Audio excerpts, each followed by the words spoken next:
Students, मैं आप लोगों से डिस्कस करने जा रहा हूँ एक particular important question related to working capital turnover ratio.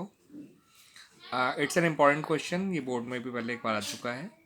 तो इसमें इंफॉर्मेशन कुछ इस तरह से दे रखी है कि आपको ग्रॉस प्रॉफिट दे रखा है 5 लाख और rate of gross profit on cost दे रखा है 25%। उसके अलावा आपको इक्विटी शेयर कैपिटल दे रखा है, रिजर्व एंड सरप्लस दे रखा है, लॉन्ग टर्म लोन्स दे रखा है और नॉन करंट एसेट्स दिया हुआ है। तो बच्चों, जो रेशियो निकालना है उसका फॉर्मूला होता है revenue from operation upon working capital. ये रेशियो टाइम्स में एक्सप्रेस किया जाता है। अब इसमें रेवेन्यू ऑपरेशन आया है 25 लाख और वर्किंग कैपिटल निकल कर आई है 5 लाख और रेशियो आ गया 5 टाइम्स। मगर इस क्वेश्चन की इंफॉर्मेशन में ना ही रेवेन्यू फ्रॉम ऑपरेशन दे रखा था, ना ही आपको वर्किंग कैपिटल दे रखा था। तो वो कैसे ढूंढ के निकाले हैं देख लीजिए बच्चों।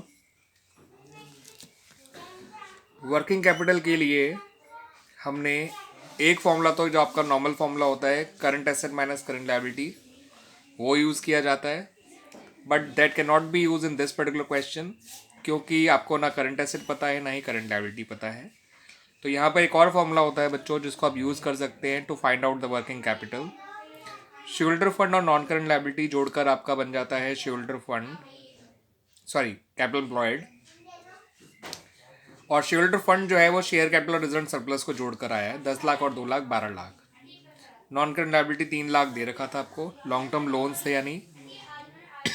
तो आपकी कैपिटल एम्प्लॉयड तो आ गई 15 लाख और उसमें से नॉन करंट एसेट को माइनस कर दीजिए 10 लाख, तो आपकी वर्किंग कैपिटल आ जाएगी 5 लाख। ठीक है बच्चों, तो share holder fund plus non current liability minus non current asset, या फिर हम ये भी कह सकते हैं capital employed minus non current asset.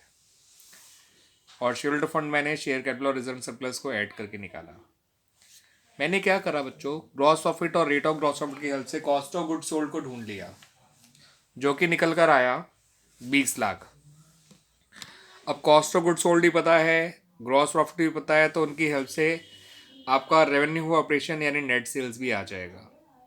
ठीक है बच्चों, तो जब ये दोनों चीज़ें मिली गई हैं तो फिर रेशियो तो आ ही जाना था, वर्किंग कैपिटल टर्नओवर रेशियो, और वो निकल के आ गया बच्चों, जो कि निकल कर आया 5 times.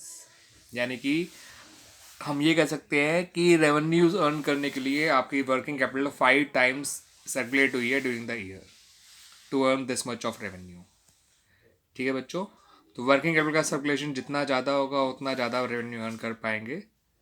That's a good sign for the business. Thank you बच्चों।